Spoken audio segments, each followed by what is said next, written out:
Hello, everyone, and welcome back to Fandom Fridays, where we seek to check out all the fanfics that are not pony related. Why? Because I'm doing reality check, and I am going to make you suffer by doing another Lex Luthor triumphant chapter. Oh, you're probably not suffering, but I need to remind you just how bad a guy can really get. So, Chapter 8, Lex Luthor's Day of Truth. Order in the court. Judge S.G. Larson banged the gavel, trying to make himself heard over the roar of the crowd. This court will have order. Cameras flashed as he tried to take snapshots of the defendant. Lex Luthor sat there, the picture of decorum in court, even after Guy Gardner slapped him upside the head with a giant green hand. The noise died down and the public returned to their seats. One more outburst and I will make this a private trial. Is that clear? The past week had been a media circus. Lex Luthor's arrest for Superman's murder, search warrants served on his properties, financial records under heavy scrutiny. The public had followed the case with extreme interest. Its legal team had not contested any evidence presented in the preliminary hearings, and he had stonewalled the press with no comment. Every time he was asked anything, he always said, I will face my accusers in court, and I will prove, categorically, that Lex Luthor is innocent of all charges. Sprinkled among the public were members of the Justice League. Wonder Woman, despite her business suit, was impossible to miss. Prominent politicians and business allies and rivals of Lex Luthor. No one dared miss what was about to happen, as they escorted Guy Gardner out of the courtyard, screaming, You foul son of a bitch! George Larson dropped the gavel on the table. Very well, councilors. I'll hear your opening statements. AUSA Benedict Timmons stood up from the prosecutor's table. He was a tall, dignified man that looked like he had played football in his college years. He had a fine set of silver hair and an elegant diamond pin on the lapel of his three-piece suit completed the picture. You all know, members of the jury, the evidence in this case are going to show at 38 minutes past 7 p.m. on September 7th, 2011, the defendant, Alexander Luthor, intended to sabotage the Shooting Star space station, sending it to a collision course against the fierce city of Metropolis. The evidence is going to show that he engineered it to finally trap and assassinate Superman. You will hear the testimony of our witnesses that will not only confirm this, but will also tell a chilling tale of dismemberment, profiteering from the sale of parts of his body, killer satellites, and illegal eavesdropping. Evidence will also place him ransacking Superman's fortress of solitude in order to sell his most closely guarded secrets to the highest bidder. Finally, the prosecution is going to prove that the defendant, Alexander Luthor, conspired, aided, and abetted over a dozen murders to keep this matter from the public eye. He addressed the jury directly. Ladies and gentlemen, we know that Lex Luthor had projected the image of a savvy businessman, a philanthropist proud of his humble origins, and that couldn't be further from the truth. We'll peel back this facade. We'll look back behind the curtain and see the man for what he truly is. A mastermind of crime so heinous that it would make Satan himself recoil. We want you to see the evidence. We want you to hear the witnesses. We want you to return with a verdict of genocide, felony murder, sabotage, and public impeachment against Lex Luthor for committing a foul crime. Sitting next to us, Lord, Lex Luthor remained composed. Looked like he was one of his board meetings, immaculately dressed in a morning suit, gold cufflinks and silk tie. Not bad, Benedict. Now you'll hear from my attack dog. Good morning, ladies and gentlemen of the jury. My name is Gene Laurie, and it is my privilege to represent Lex Luthor in this case before you today. You have heard the prosecutor explain that a hoax will be proven, but the prosecutor did not tell you all the facts. The prosecutor has explained that my client was identified as the mastermind behind Superman's disappearance. But in fact, we saw Superman engaged in a very public fight in Gotham City last July, months after his so-called disappearance. His eyewitnesses are people that have held grudges against my client for a long time, and their statements are full of inconsistencies and his evidence highly questionable. Superman was pronounced dead after Wayne Manor, not when Shooting Star fell. My client did not ransack the research station in the Arctic because he owns it, and we will see how it came into his hands. The so-called sabotage was merely a technical malfunction. Appalling, yes, but perfectly feasible in a 5-year-old space lab. And what about the rest? Kill sats, dismemberment, dozens of bursts, and merely maintained the cover-up? Again, no, this was backed up by crucial, substantial evidence. The prosecution is putting all of this with a giant pipe and is hoping the smokescreen will not let you see how little this do with reality. So, We would ask you to keep an open mind and listen to all the evidence and return with a verdict of not guilty. Thank you. Mr. Timmons, you ready to begin? Yes, Your Honor. We will call Mindy Davenport to the stand. A woman in a business suit was sworn in. State your name. Dr. Mindy Davenport. What do you do for a living? Okay, guys, I am so totally hearing the fierce right music playing in my head right now. Don't know about you, but it's stuck in there. Also, I'm seeing everybody in fierce right designs. It's awesome. What do you do for a living? I'm a NASA investigator. Were you part of the Shooting Star Investigation Board? Yes. And what was the purpose of that board? To find out why the station fell. So, what happened up there? A few slides appeared on the court TV's monitors. The retro rockets in the dorsal area of the ship ignited and gave a full burn for several minutes. There were several attempts to shut down the rockets, but they all failed. They tried to compensate and maintain altitude by using the ventral rockets, but they failed in the case, and this caused the station plummeting to the Earth. Where would it crash specifically? The 100th block metropolis would have been ground zero. What kind of damage would that cause? We're talking about deaths in the millions, with damages in the billions.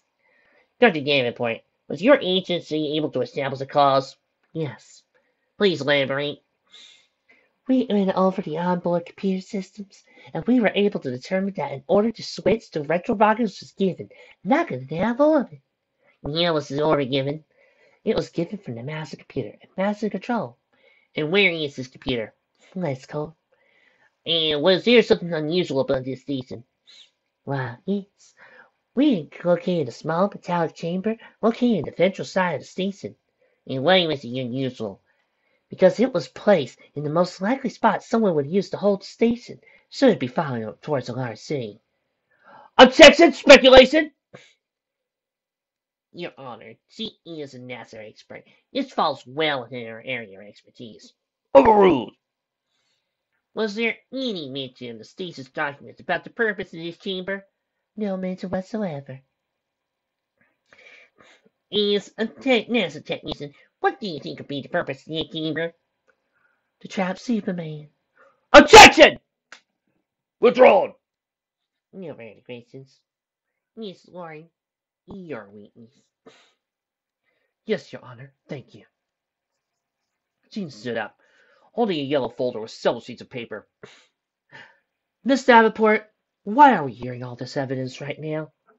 I beg your pardon. I mean, the shooting star fell down in 2011. Since then, there have been several inquiries, and all of them came with the control parts malfunction verdict. Why is it that now, all of a sudden, we're hearing that a computer from LexCorp did it? Slipper told. New evidence came to light. New evidence? Yes, the faint trace of a digital fingerprint was found after an exhaustive search. Is that so? Dr. Davenport, did you find that digital fingerprint? She hesitated. It was a team effort. Give my kudos to your teammates, Dr. Davenport. Now, who in your vast but capable team found the fingerprint?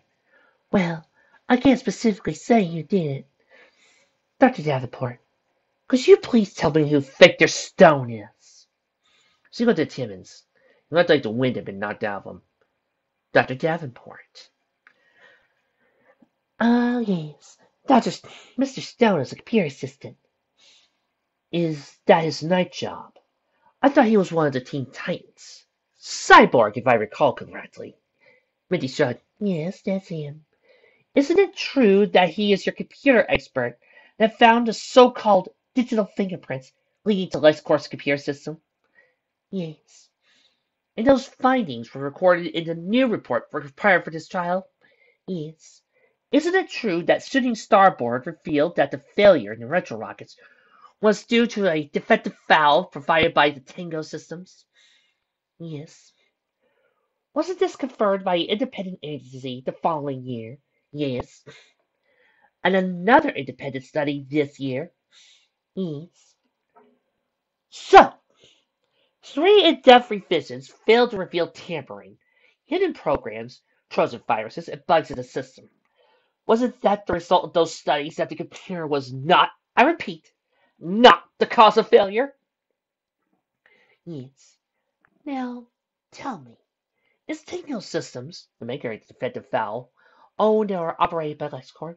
No, it is a division of Ferris Aeronautics. Now that we have established that, please enlighten me. How did Mr. Stone manage to spot something that every major agency missed? Mindy looked nervous. Well, how did he procure this information?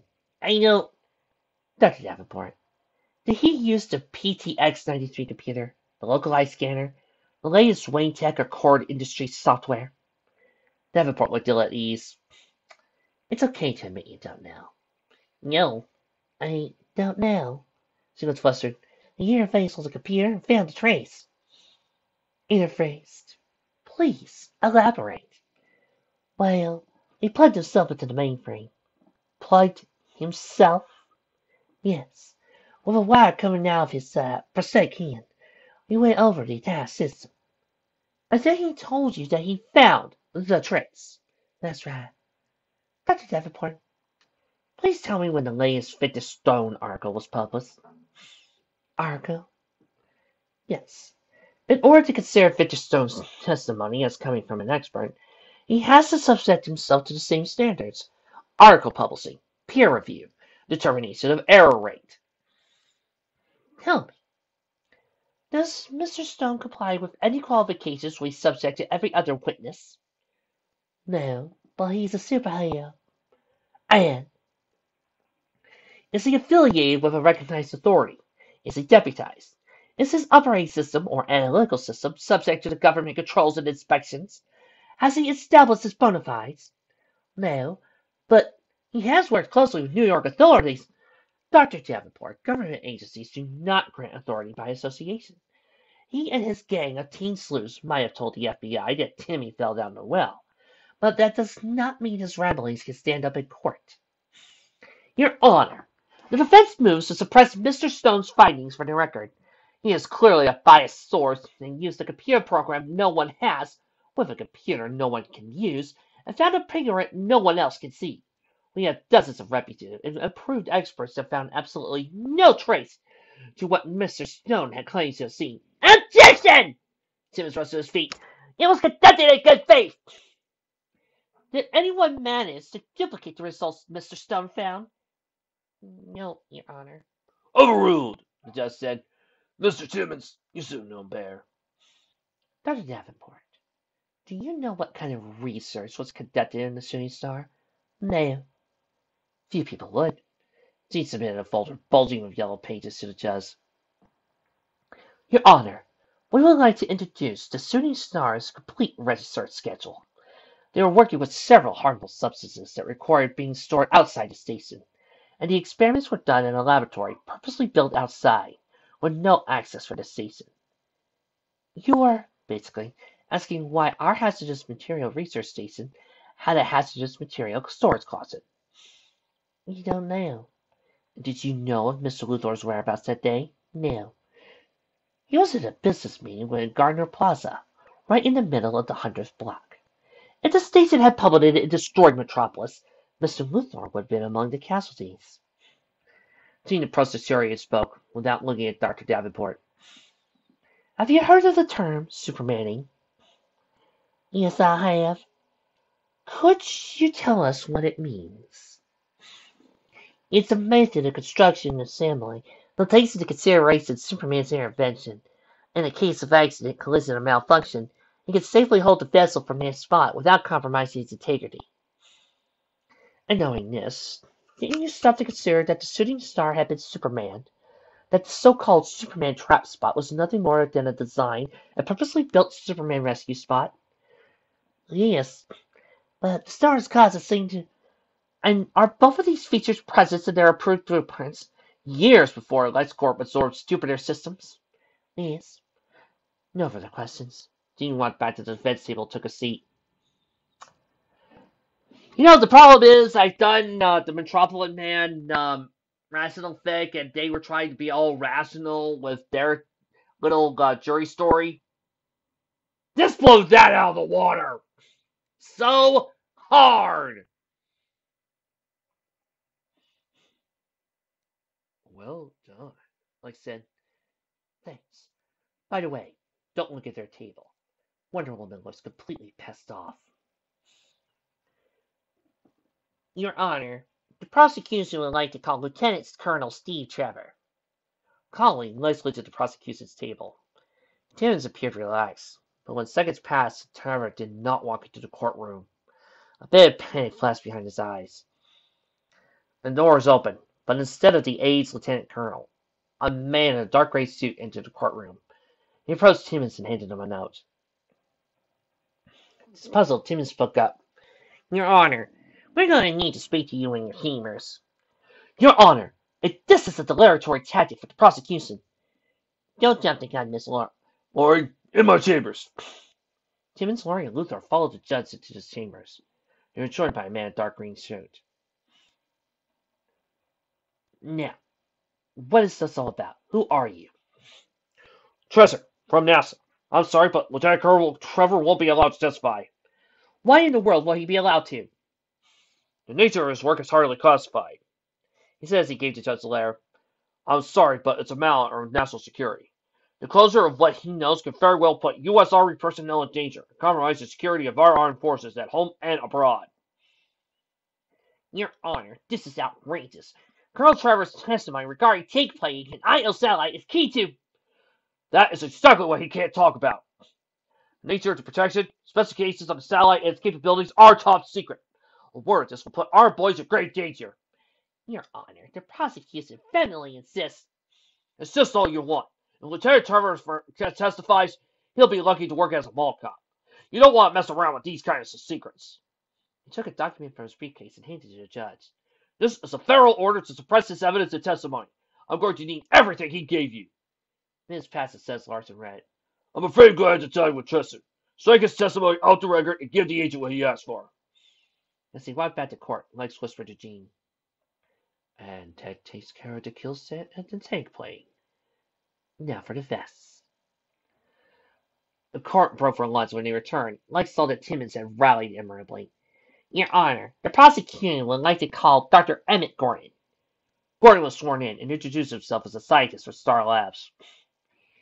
Mr. Gordon, have you had time to familiarize yourself with the Lex vests? Yes, I've performed several tests on them over the past 6 weeks. And what did you find? This vest has been a high seller for the past 2 years. It's made out of a very light fabric that, defying what conventional science tells us, it can stop bullets cold, with zero effect in the wearer.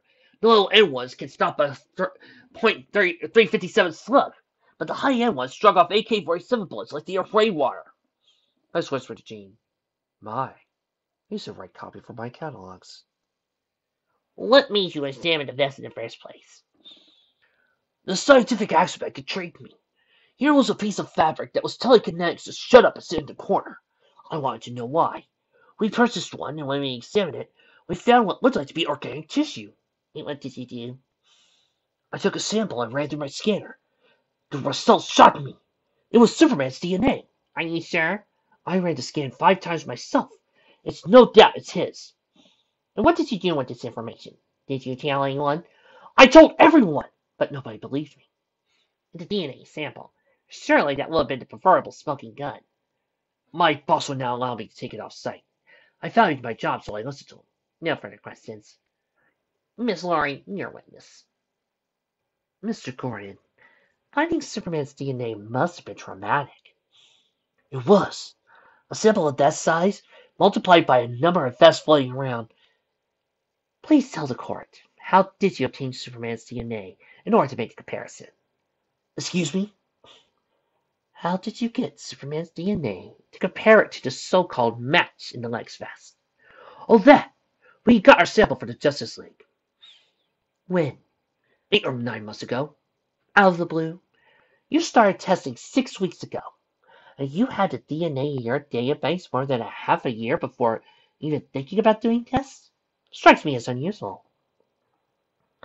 We were contacted by Batman and he sent the sample.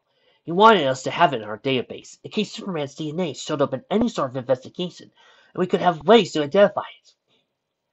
Batman. That's very interesting, Warren said dryly. So you say that the sample you used to compare Superman's DNA was provided by Batman, a prominent member of the Justice League, yet a vigilante so obscure he was thought an urban legend for a number of years. Yes. How can you be sure that sample came from Superman? After all, the JLA finds alien civilizations virtually every other week. There's no shortage of alien DNA, and Batman, well, he's known for his inventiveness, prefacing everything he knows with the word bat. Well, I don't know, I didn't think. Your Honor, this is Stone all over again. What qualifies the JLA's purveyors of Kryptonian DNA? Your Honor, I had enough of this! Wonder Woman stood up, despite Timmons' attempt to keep her seated, fabric of her suit straining around her shoulders. Mr. Timmons, I advise your colleague to keep her composure in my courtroom. He does have a point, Your Honor. Timmons took his handkerchief and wiped his forehead, while an enraged Wonder Woman took her seat. They fought and bled for that man. Most of his medical records are in the JLA satellite. If there's anyone that would know about Superman, it would be a member of the Justice League. Under the purview of no authority, Your Honor, we're not even certain that DNA sample they procured really belonged to him. Last time we saw Superman and Batman, they were viciously fighting each other, and that ended up the partial destruction of Wayne Manor. Jean went back to her briefcase and extracted a folder. The defense would like to introduce this petition to compare the so-called Kryptonian DNA from our vests with a Kryptonian DNA sample from a viable and unbiased source. Timmons shot back. How? You just said the leaders were a bunch of liars and forgers. Your Honor, we merely suggest to use the sample Superman himself provided. The single strand of hair he donated for charity. I believe the hair is still holding 1,000-pound weight in the museum, and we would like an independent laboratory to perform the tests. That sounds fair, Mr. Timmons. Any objections? No, Your Honor, but those tests will be done by tomorrow. No, I'm sure they're going to keep some time, but you can keep going, can't you? Yes, Your Honor. Frustrated, Timmons stepped back and called the next witness. Mr. Kinney, how long have you been a LexCorp employee? September 2012. That would be about 8 months ago. Right out of MIT. And what do you do for them? I work maintaining the super server. And what is that? It's the computer server we use to house Petrotype to tear information. Basically, it's the backbone of the LexNet. And why is it called the super server? I don't know. Timmons froze. You doubt? No, I don't. It was called that when I was hired. Mr. Kinney, didn't you tell us it was called that name because, and this is no euphemisms, it was Superman's brain, his isol brain matter? No, I never knew why they call it that. I think it was a Metropolis thing. Which I didn't get because I was from Wisconsin. Didn't you tell us that you, in conjunction with the late Reggie Adler, had discovered that Superman had been captured, held in a basement, played several times a week, and had his brain turned into a computer server? Jeez, no. Hell, if that was the plot for a movie, I wouldn't bother watching it for the cheese factor alone. But you did say that. We have you on videotape. You are under oath. Do you realize you're perjuring yourself? Yes, I am. I'm sorry I led you to believe that. He looked at the microphone and spoke in a low voice. I have an IQ of over 200. I also have crippling anxiety and OCD. I take very heavy medication, which I sometimes neglect. One time I had an amazing conversation with Stephen Hawking regarding string theory. Then I realized I was talking to my computer speakers. I've woken up in strange spaces, hundreds of miles from home. I'll accept whatever penalty I deserve. How do you remain employed to LexCorp if you have such criminally filled hallucinations? Your Honor, if I may. Orange stood up. LexCorp is aware of Mr. Kinney's condition, and we were happy to assign him top medical and psychological care as part of his employee benefit pact. LexCorp discriminates no one.